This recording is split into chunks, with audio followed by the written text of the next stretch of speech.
नाजरीन, 2018 में एक 26 साल जॉन एलियन, जिनका ताल्लुक अमेरिका से था, छुपकर फ्लाइट के जरिए अंडमान आइलैंड पहुंचते हैं और कुछ मछुआरों को रिश्वत देकर जबरदस्ती नॉर्थ सेंटिनल आइलैंड जाने पर मजबूर करते हैं। वो यहाँ एक अलग ही मिशन पे गए थे। उनका मिशन कबीले को क्रिश्चियन मजहब का मैसेज देना था। जैसे तैसे करके वो आइलैंड पर पहुंच तो गए, लेकिन उनकी बदकिस्मती कि उनको मार दिया गया।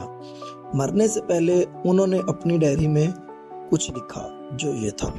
शैतानों का आइलैंड है जहां पर उन लोगों ने मसीह का नाम तक नहीं सुना है। आगे लिखते हैं, मैं मरना नहीं चाहता, शायद मुझे यहाँ से चले जाना चाहिए। I don't want to die. नाजरीन, इंडिया के ईस्ट में करीब 1400 किलोमीटर दूर अंडमान आइलैंड्स मौजूद हैं। ये इंडिया का ही हिस्सा है जहाँ पर कई छोटे बड़े गांव मौजूद हैं। मैप पर देखा जाए तो अंडमान आइलैंड्स में सबसे ज़्यादा आबादी वाला शहर पोर्ट ब्लेयर नज़र आता है, जहाँ पर एयरपोर्ट भी मौजूद है। ये एयरपोर्ट ही जो अंडमान आइलैंड्स को पूरी दुनिया से कनेक्ट करने में बहुत इम्पोर्टेंट पार्ट प्ले करता है। दोस्तों, अंडमान आइलैंड्स में करीब 572 आइलैंड्स हैं, जिनमें से सिर्फ 38 में लोग रहते हैं और सिर्फ 12 को ही टूरिस्ट के लिए ओपन किया है। इन सारे आइलैंड्स को 3 डिस्ट्रिक्ट में डिवाइड किया गया है, नॉर्थ और मिडल, अंडमान साउथ और निकोबार कैपिटल शहर पोर्ट ब्लेयर जो कि साउथ अंडमान में मौजूद है। नेशनल ज्योग्राफिक की टीम पहली बार एक ऐसे रिमोट आइलैंड पे डॉक्यूमेंट्री बनाने जा रही थी जहां से कोई भी जिंदा वापस लौटकर नहीं आता। जब वो लोग साहिल के करीब पहुंचे तो आइलैंड के जंगल में से कुछ अजीबोगरीब नंगे तड़ंगे लोग नमूदार हुए और उन्होंने नेशनल ज्योग्राफिक की शिप पर तीरों की बारिश कर डाली। इस हमले में डायरेक्टर की टांग जख्मी हो गई और वो उल्टे पांव वापस भागने पर मजबूर हो गए। ये आइलैंड कौन सा है और इतनी जदीद टेक्नोलॉजी के बावजूद अभी तक हम इंसान यहाँ क्यों नहीं जा पाते? लेकिन हैरत की बात यह है कि इतने चहल पहल वाले शहर से सिर्फ 50 किलोमीटर दूर एक ऐसा आइलैंड है जहां इंसानों की वो सिविलाइजेशन बसती है जिन्होंने अपनी अलग दुनिया बसा रखी है। नॉर्थ सेंटिनल आइलैंड के नाम से पहचाने जाने वाला ये आइलैंड सिर्फ 50 स्क्वायर किलोमीटर बड़ा है, जिसको पूरी तरह से घने दरख्तों ने छुपा रखा है। यही वजह है कि ना ही स्टेलाइट और ना ही किसी ड्रोन से इसके अंदर देखा जा सकता है। इस आइलैंड पर कौन सा कबीला रहता है और उसके अंदर ऐसा क्या राज छुपा है, ये आज तक कोई नहीं जान पाया। हिस्ट्री में कई बार यहाँ जाने की कोशिश की जा चुकी है, लेकिन ये कबीला किसी भी आउटसाइडर को किसी सूरत बर्दाश्त नहीं करता। ये लोग तैश में आ जाते हैं, तीर बरसाते हैं और जान लेना तो इनके लिए कोई मायने ही नहीं रखता। माना जाता है कि इन्होंने दुनिया के अंदर दुनिया बसा रखी है, जहाँ ये हजारों सालों से रहते आए हैं। पोर्ट ब्लेयर की मॉडर्न सिटी से सिर्फ 50 किलोमीटर दूर इस आइलैंड पे आज भी शायद स्टोन एज चल रही है। लेकिन आखिर ऐसा क्यों है? ये लोग बाहर की दुनिया से कोई राब्ता क्यों रखना नहीं चाहते? ये सब जानने के लिए हमें नॉर्थ सेंटिनल आइलैंड के माजी में झांकना पड़ेगा। सदियों से ये माना जा रहा है कि नॉर्थ सेंटिनल आइलैंड वाला कबीला ह्यूमन सिविलाइजेशन का वो गिरोह है जो हमसे किसी दौर में बिछड़ गया था। 26,000 साल पहले समंदर का लेवल बहुत कम हुआ करता था। तब ये आइलैंड नहीं बल्कि एशियन कॉन्टिनेंट का हिस्सा हुआ करता था। ग्लोबल वार्मिंग की वजह से समंदर का लेवल बढ़ता गया और तब ही अंडमान और नॉर्थ सेंटिनल का ताल्लुक हमारी दुनिया से खत्म हो गया और एक आइलैंड बनकर रह गए। इसके बाद दुनिया एक के बाद एक करके तरक्की करती गई, लेकिन इन आइलैंड्स पे रहने वाले लोग यही रहे और उनके लिए यही दुनिया थी। हमें तो उनकी दुनिया के बारे में तब मालूम पड़ा जब 1789 में एक ब्रिटिश शिप अंडमान आइलैंड्स पे आ पहुंची, लेकिन उन्होंने नॉर्थ सेंटिनल आइलैंड्स को विजिट नहीं किया क्योंकि ये एक छोटा सा आइलैंड है और शायद उनकी नज़र में इसकी कोई स्ट्रेटेजिक वैल्यू नहीं थी। एटलीस्ट अगले 78 सालों तक ऐसा रहा।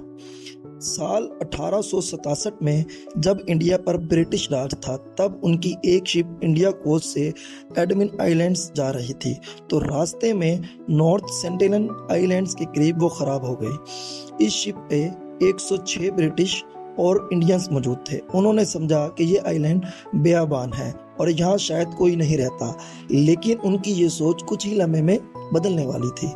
रेस्क्यू के इंतजार में उन्होंने कुछ दिन यहीं पनाह लेने का फैसला किया। तीसरे दिन आइलैंड पर छुपे कबीले ने इन पर तीरों से हमला कर दिया। कई लोग मारे गए और कई को रॉयल नेवी ने रेस्क्यू कर लिया। नॉर्थ सेंटिनल के साथ ये दुनिया का पहला कॉन्टैक्ट था जो खून खराबे पर आकर खत्म हुआ था। अगले 13 सालों तक किसी ने भी वापस यहाँ लौटने की हिम्मत नहीं की। फिर 1880 में एक ब्रिटिश लॉर्ड को एडमिन आइलैंड्स का क्राउन एडमिनिस्ट्रेटर बनाकर भेजा गया।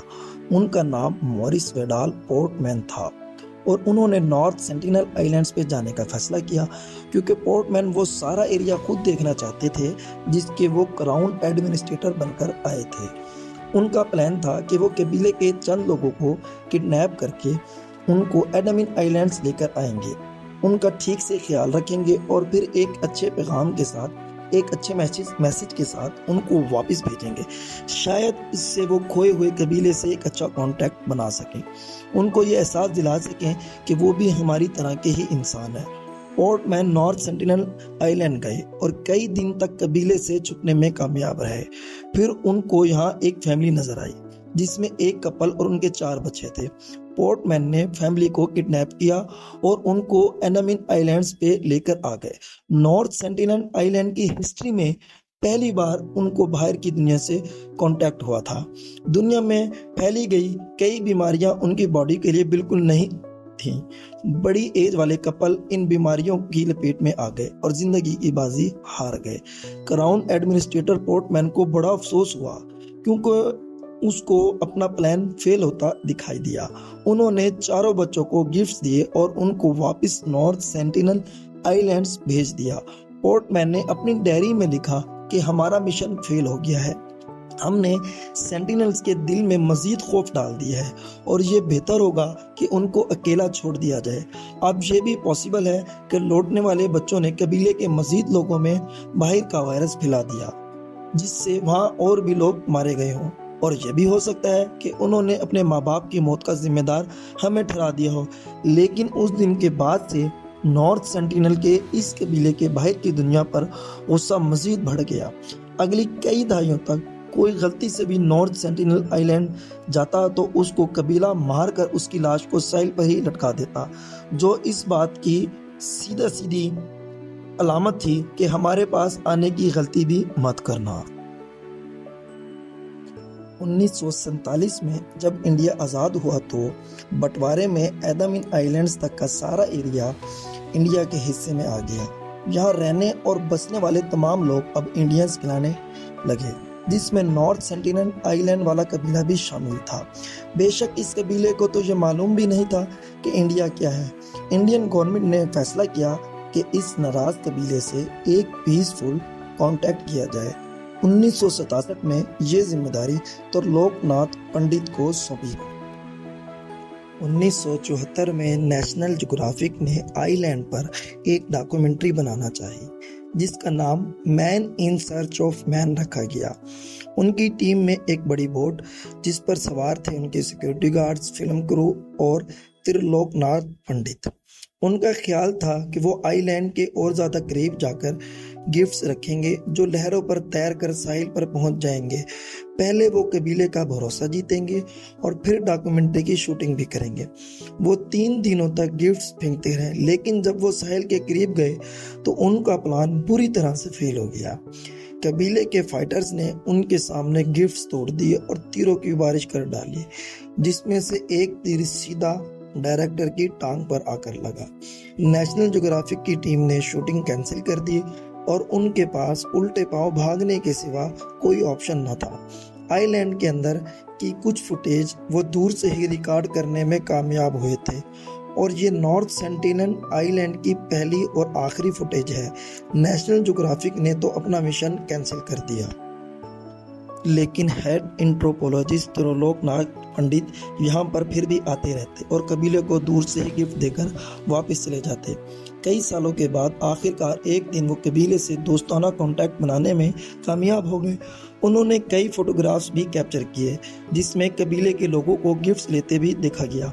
पंडित ने अपनी जूनियर एंथ्रोपोलॉजिस्ट मधुबाला को भी इस मिशन पे लगाया, जिनको भी कबीले के साथ फ्रेंडली माहौल में देखा जा सकता है।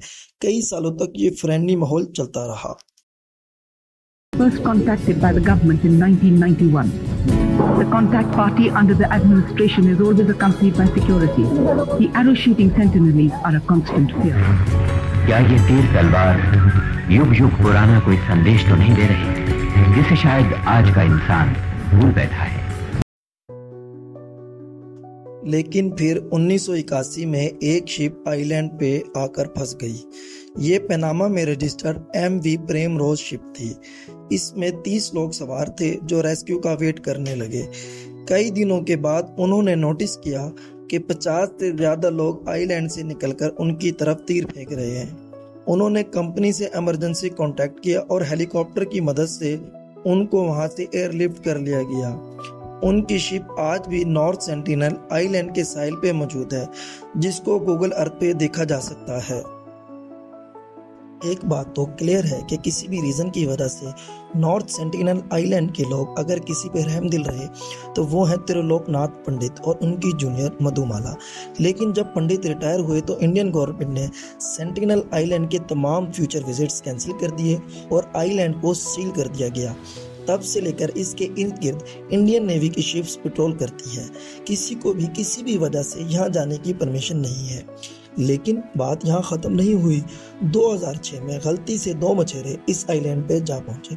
इस एरिया में जो दूसरे मछेरे फिशिंग कर रहे थे, उन्होंने देखा कि कबीले के चंद लोगों ने दोनों मछेरों को उनकी आंखों के सामने मार डाला और उनकी बॉडीज को बीच के किनारे लटका दिया। इस वाक़ये के 12 साल तक किसी ने भी नॉर्थ सेंटिनल आइलैंड पर जाने की हिम्मत नहीं की।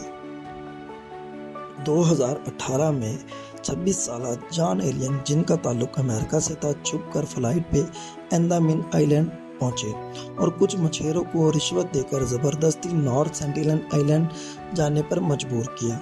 वो यहाँ एक अलग ही मिशन पे गए थे। उनका मिशन कबीले को क्रिश्चियन मजहब का मैसेज देना था। जैसे तैसे करके वो आइलैंड पहुंच तो गए, लेकिन बदकिस्मती से उनको भी मार दिया गया। जॉन समेत आज तक पता नहीं कितनी बॉडीज नॉर्थ सेंटिनल आइलैंड पर मौजूद हैं, जिनको वापस नहीं लाया जा सकता। इंडियन सरकार ने इस कबीले को खुली छूट दे रखी है कि वो जो चाहे अपने आइलैंड पर कर सकते हैं और बाहर की दुनिया पर पाबंदी लगा दी गई कि वो इस आइलैंड के 10 किलोमीटर के रेडियस में भी नहीं जा सकते। नॉर्थ सेंटिनल आइलैंड दुनिया का वाहिद आइलैंड है जहां पर जाना मौत को गले लगाने जैसा है। यहाँ रहने वाले लोग वाकई अकेला रहना चाहते हैं या फिर ये लोग अपने आइलैंड पर मौजूद किसी बहुत बड़े राज को हमसे छुपा रहे हैं। ये आज तक एक मिस्ट्री बनी हुई है। उम्मीद है कि आप लोगों को ये वीडियो पसंद आई होगी। लाइक और शेयर करेंगे। आप लोगों के प्यार भरे कमेंट्स का बहुत शुक्रिया। मिलते हैं अगली शानदार वीडियो में।